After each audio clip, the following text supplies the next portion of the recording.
Selamat datang di The Filter Kretek. Kita akan membahas buku agar pintar, berwawasan, cerdas, dan berilmu. Tapi sebelum itu, subscribe, like, and comment. Mari kita menyelami dunia. Bayangkan sejenak, seorang anak kecil berdiri di tepi tebing curam. Di bawahnya jurang yang dalam, dan di sekelilingnya hanya angin yang berbisik pelan. Anak itu tidak takut akan jatuh. Bukan itu yang ia rasakan. Ia takut karena ia tahu ia bisa melompat. Itulah kecemasan menurut Søren Kierkegaard. Sebuah rasa yang bukan tentang sesuatu yang nyata dan hadir, melainkan tentang kemungkinan. Bukan rasa takut terhadap apa yang terjadi, tetapi terhadap apa yang bisa terjadi. Bukan ketakutan terhadap realitas, melainkan terhadap kebebasan itu sendiri. Kierkegaard menyebut ini sebagai kecemasan terhadap kemungkinan. Kecemasan bukanlah hal yang perlu dihindari. Ia adalah bagian tak terelakkan dari kesadaran manusia. Justru melalui kecemasanlah manusia menyadari bahwa ia bebas, bahwa ia memiliki pilihan. Dan di sanalah letak kebesaran sekaligus bebannya.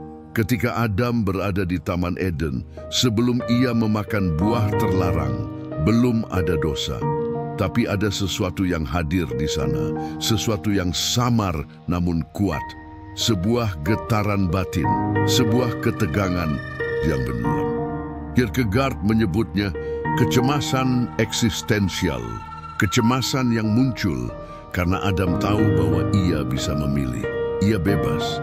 Dan di dalam kebebasan itu tersimpan kemungkinan untuk jatuh, untuk berdosa. Kierkegaard menguraikan bahwa dosa bukanlah sesuatu yang diwariskan secara biologis. Dosa bukanlah seperti warna mata atau bentuk wajah. Dosa, kata dia, adalah hasil dari kebebasan yang dihadapi manusia dalam kecemasan. Kecemasan adalah pendahulu dosa. Ia adalah tanah yang subur bagi kejatuhan, tetapi juga bagi pertumbuhan jiwa. Dan disinilah letak kebijaksanaan Kierkegaard yang dalam. Ia tidak melihat kecemasan sebagai musuh yang harus dibungkam. Ia melihatnya sebagai panggilan, sebagai suara batin yang mengatakan, "Kau bebas, kau bertanggung jawab, kau adalah manusia sejati." Dalam dunia modern yang penuh distraksi, kita sering menghindar dari kecemasan. Kita membungkamnya dengan kesibukan, dengan hiburan, dengan sebelum lanjut, don't forget to comment, like, and subscribe. Logika yang steril. Tapi bagi Kierkegaard, menghadapi kecemasan adalah seperti menatap mata cermin jiwa. Di sana kita temukan siapa kita sebenarnya, makhluk yang diberi kebebasan ilahi, namun juga memikul beban eksistensial. Kecemasan, kata Kierkegaard, adalah seperti penjaga gerbang. Ia berdiri di antara kita dan kedewasaan spiritual. Kita bisa berbalik dan lari, atau kita bisa melangkah melewatinya dan menemukan kebijaksanaan yang lebih tinggi. Dan di saat itu, di saat seseorang tidak lagi takut terhadap kecemasannya, tapi mulai mendengarkannya, memahami panggilannya, ia telah memulai perjalanan menuju pemulihan, menuju iman, menuju pengakuan atas dirinya sendiri sebagai makhluk yang rapuh namun agung. Apa itu dosa? Pertanyaan ini tak dapat dijawab seperti kita menjawab soal matematika atau hukum. Sebab dosa bukan soal peristiwa objektif semata. Bukan hanya soal melanggar hukum Tuhan, tetapi pengalaman batiniah yang lahir dari kebebasan yang digunakan secara salah. Bagi Kierkegaard, dosa bukanlah sesuatu yang diturunkan secara biologis, seperti warisan genetik. Ia adalah sesuatu yang lahir di dalam individu melalui sebuah momen keputusan. Namun, keputusan itu terjadi bukan dalam kesadaran murni, melainkan dalam kecemasan. Dosa adalah hasil dari pelanggaran terhadap potensi ilahi yang terkandung dalam kebebasan manusia. Inilah yang membuat dosa menjadi sebuah paradoks. Sebab pada satu sisi, ia adalah pelanggaran terhadap kebaikan. Namun pada sisi lain, Hanya makhluk yang diberi kehormatan untuk memilih yang bisa berdosa. Binatang tidak bisa berdosa. Malaikat dalam dunia ideal tidak punya kecemasan. Tapi manusia, makhluk di antara langit dan bumi, di sanalah dosa muncul. Dosa adalah produk kebebasan. Kierkegaard menekankan bahwa dosa pertama, yaitu dosa asal, bukan sekadar warisan dosa dari Adam, tapi lebih tepat disebut pengulangan yang hidup dalam tiap jiwa manusia. Kita semua dalam satu momen tertentu dalam hidup adalah Adam. Kita semua pernah berdiri di taman itu dalam bentuk kita masing-masing dan merasa dorongan untuk mengambil buah itu, buah kemungkinan, buah ego, buah pelanggaran. Namun apakah dosa itu bersifat niscaya? Tidak. Justru karena kita bebas, maka kita bisa memilih untuk tidak berdosa. Dan disinilah kecemasan memainkan perannya. Ia membuka kemungkinan dua arah, menuju kejatuhan atau menuju iman. Tapi kecemasan itu sendiri tidak berdosa. Ia netral, seperti angin yang berhembus di persimpangan.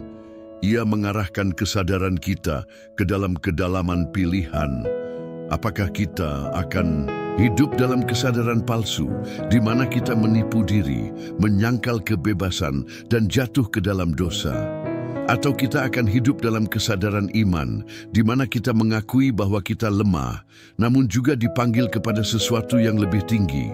Dosa, kata Kierkegaard, adalah putusnya hubungan antara manusia dengan dasar dirinya yang terdalam, dengan Tuhan. Tapi ironisnya, hanya dengan menyadari bahwa kita telah berdosa, kita membuka kembali kemungkinan untuk pulang. Kesadaran akan dosa adalah pintu menuju pertobatan. Disinilah kita menyaksikan keagungan pemikiran Kierkegaard. Ia tidak menempatkan manusia dalam penjara determinisme. Ia tidak berkata bahwa karena Adam berdosa, maka kita harus berdosa. Tidak. Ia berkata bahwa dosa adalah tanggung jawab personal. Dan setiap jiwa dipanggil untuk berhadapan dengan kebebasannya, untuk menatap kecemasannya, dan dari situ menentukan jalan hidupnya sendiri. Namun di balik semua itu, terdapat satu pesan yang lembut namun tegas, bahwa dosa tidak punya kata akhir. Bahwa bahkan dalam kejatuhan terdalam pun, terdapat kemungkinan untuk bangkit. Dan jalan itu tidak lain adalah iman. Iman yang tidak meniadakan kecemasan, tapi memeluknya. Iman yang tidak menyangkal kebebasan, tapi menyucikannya. Maka pertanyaannya bukan lagi, apakah aku akan berdosa? Tapi apa yang akan kulakukan ketika aku sadar bahwa aku telah memilih jalan yang keliru? Setelah menyusuri lorong gelap tentang dosa dan kejatuhan, kita tiba pada satu cahaya yang tidak menyilaukan, tapi cukup terang untuk menunjukkan jalan. Iman Kierkegaard memahami iman bukan sebagai sekadar pengakuan doktrin atau keyakinan tanpa bukti. Iman adalah lompatan eksistensial. Iman adalah keberanian untuk melampaui batasan rasionalitas dan memasuki hubungan personal dengan Tuhan melalui paradoks, bukan melalui kepastian. Dalam dunia yang dirundung kecemasan, iman adalah satu-satunya respons yang tidak menyangkal kenyataan. Bukan pelarian, bukan delusi, tetapi penerimaan radikal terhadap kondisi manusia dan harapan yang transenden. Kita tahu bahwa dosa bukan sekadar tindakan, tetapi kehilangan arah, keterputusan dari sumber kebermaknaan. Maka penebusan bukanlah sekadar diampuni, tetapi ditemukan kembali. Ditemukan kembali dalam relasi yang hidup antara manusia dan sumber keberadaannya. Namun, bagaimana iman mengatasi kecemasan? Iman bukan meniadakan kecemasan.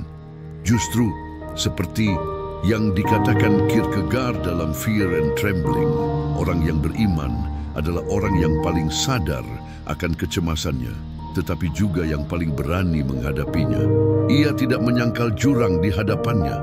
Ia melompat, bukan karena ia yakin akan tanah di seberangnya, tapi karena ia percaya pada Dia yang tak kelihatan yang menopangnya. Inilah paradoks iman.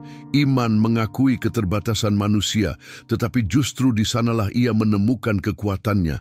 Ia tahu bahwa ia bisa berdosa, ia tahu bahwa ia bisa gagal, tetapi ia juga tahu bahwa ia dicintai oleh sesuatu yang lebih besar dari dosa. Kierkegaard menulis, "Anxiety is the dizziness of freedom." Tapi dalam iman, kegelisahan itu berubah menjadi puisi, yang menjadi nyanyian jiwa yang tahu bahwa ia tidak sendiri. Ia tahu bahwa hidup bukan permainan kebetulan, tetapi perjalanan menuju pemenuhan yang lebih dalam. Iman dan pengharapan tidak bisa dipisahkan. Iman adalah lompatan. Pengharapan adalah langkah demi langkah setelahnya. Iman adalah kepercayaan bahwa kehidupan memiliki makna. Pengharapan adalah kekuatan untuk terus berjalan meski belum melihat ujungnya. Dalam dunia modern yang sering sunyi dari makna, Kierkegaard mengingatkan bahwa penebusan bukanlah teori, tetapi pengalaman eksistensial. Ia terjadi dalam hati yang hancur, dalam malam yang panjang, dalam keputusan pribadi untuk memeluk kemungkinan tertinggi meski tak kasat mata. Dengan iman, dosa tidak punya kata akhir. Dengan iman, kecemasan menjadi pintu menuju pengenalan diri. Dengan iman, kita menemukan bahwa kita tidak diciptakan untuk binasa, tapi untuk kembali pulang.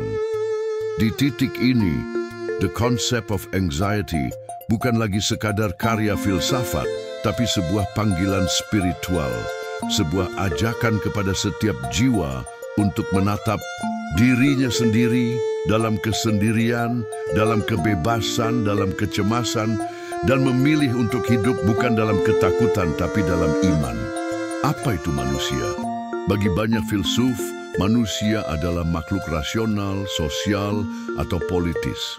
Namun bagi Kierkegaard, definisi manusia justru mengakar dalam ketegangan, dalam konflik eksistensial antara dua sisi dirinya yang saling bertolak belakang namun tak terpisahkan. Manusia adalah sintesis, bukan hanya tubuh dan jiwa, bukan hanya pikiran dan perasaan.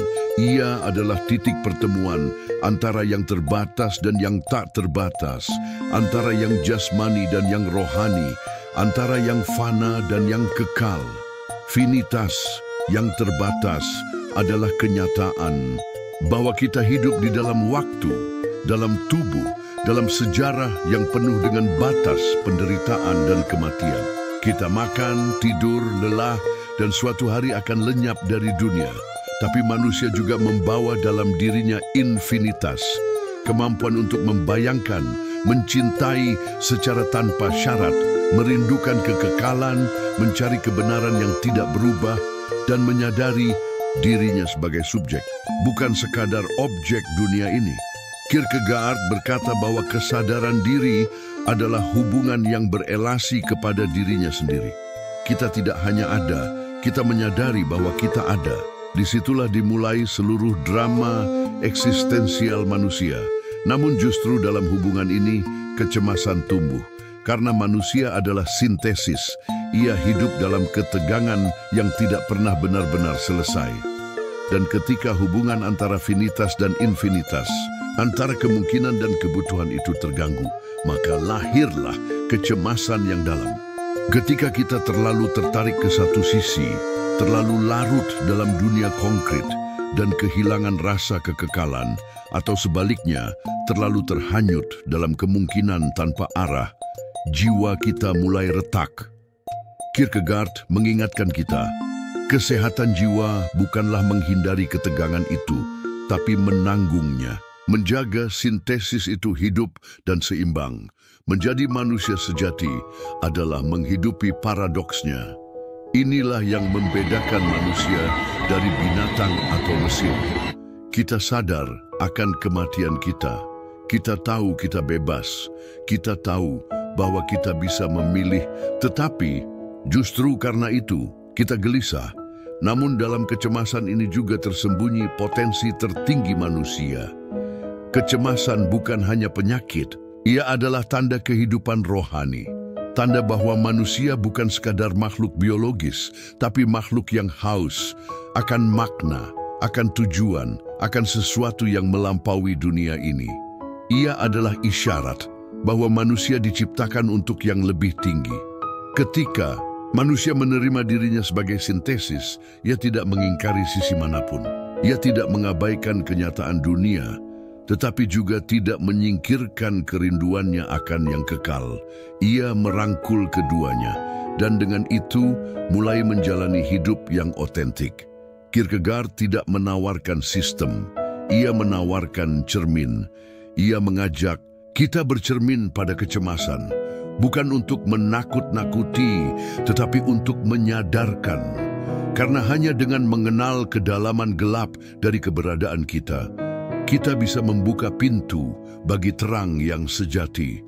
Di tengah guncangan antara yang fana dan kekal, antara pilihan dan kebutuhan, manusia berdiri sebagai makhluk spiritual yang diberi kebebasan dan tanggung jawab untuk menjawab panggilan tertinggi dari keberadaan. Dan ketika ia menjawab panggilan itu, ia mulai menjadi dirinya yang sejati. Kita hidup di dalam waktu, dalam menit, jam, hari, tahun. Waktu yang bisa kita hitung, ukur, dan atur. Tapi siapa dari kita yang sungguh-sungguh mengerti apa itu waktu? Kierkegaard menatap waktu bukan sebagai rangkaian peristiwa eksternal, tetapi sebagai dimensi batin, tempat perjumpaan antara manusia dan kekekalan. Di dalam waktu, manusia mengingat masa lalu, menghayati saat kini, dan mengantisipasi masa depan. 3 bentuk waktu yang tidak bisa dipisahkan dari kesadaran. Namun bagi Kierkegaard, waktu bukan hanya hal yang berlalu. Ia adalah sarana tempat dan kekekalan menyapa kita. Waktu memberi bentuk pada eksistensi kita, tetapi tidak dapat memuaskan kerinduan terdalam kita. Karena jauh di lubuk hati, manusia tidak hanya ingin bertahan hidup di dalam waktu, tetapi ingin menemukan makna yang tidak berubah. Ingin menyentuh sesuatu yang abadi, yang kekal. Itulah mengapa dalam detik-detik tertentu, di saat-saat kehilangan, cinta, penderitaan, atau kontemplasi, kita merasa bahwa waktu berhenti. Karena dalam momen itu, kekekalan menyelinap masuk ke dalam waktu. Dalam kesadaran kita yang subjektif, kita tidak hanya hidup di waktu, tetapi juga mengalami waktu sebagai jendela menuju sesuatu yang melampauinya. Bagi Kierkegaard, kekekalan bukan berada di luar sana, tetapi bersembunyi dalam kedalaman subjektivitas. Kekekalan adalah cara keberadaan yang ditawarkan kepada manusia dan hanya bisa diraih melalui kesadaran akan diri dan hubungannya dengan yang mutlak. Disinilah kita tiba pada puncak pemikiran Kierkegaard bahwa subjektivitas adalah kebenaran, bukan berarti bahwa apapun yang kurasakan adalah benar, bukan relativisme, tetapi sebuah pernyataan ontologis dan eksistensial bahwa kebenaran sejati tidak berada di luar kita, tetapi ditemukan dalam cara kita menghayati relasi dengan kebenaran itu sendiri. Subjektivitas sejati adalah keterbukaan batin kepada kekekalan, adalah komitmen pribadi terhadap makna, terhadap iman, terhadap keberadaan yang otentik. Waktu, dalam arti ini, adalah pengasuh kekekalan. Kita diberi hidup di dalam waktu agar kita bisa bertumbuh menuju yang kekal. Setiap pilihan, setiap penundaan, setiap lompat